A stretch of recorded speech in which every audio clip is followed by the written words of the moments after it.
Assalamu alaikum достор, түштүк Кореядан барыңыздарга салам.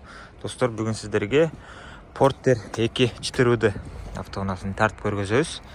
Муну атайын биз менен чогуу иштеген бир бала үйдөгүлөрүнө алды атасына. Так, Каракулжадан болот экен. Тоого бал кылышат экен тоодо.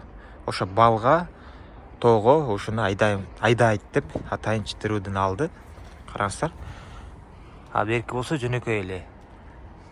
Бул чытырууду бийиктигин карасаңар. Так. Азыр эшиги жабык экен, ичини көрсөтөйүн десем. Бүт бар жогу менен мониторлору менен бар. Ал жеринде бир аз ушундай кирип калган жери бар экен. Дөңгөлөктөр да жакшы. Мында тенттери менен. Бунун курчогу болсо 1, 2, 3, 4, 5, 6 курчок. Булар 7 курчок болсо, бул 6 курчок достор. Так, рессор 4 штук болот экен, караңыздар. Эң астындагы аябай чоң.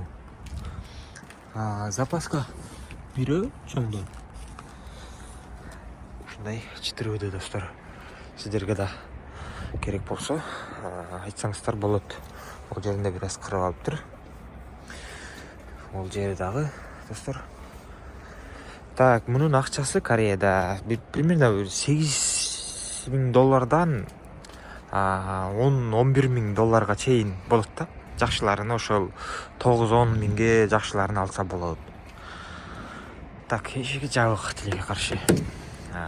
Повторите повороттор бар, мультируль достор, механика, монитор бар.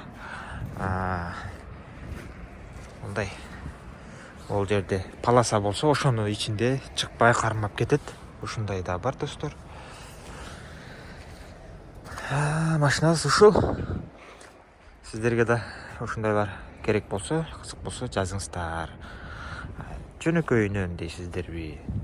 Боло берет, кандай портер болсо да. Лабо десеңиздер, лабо. Ошо, барыңыздарга ден соолук жана ийгилик. Кореядан салам.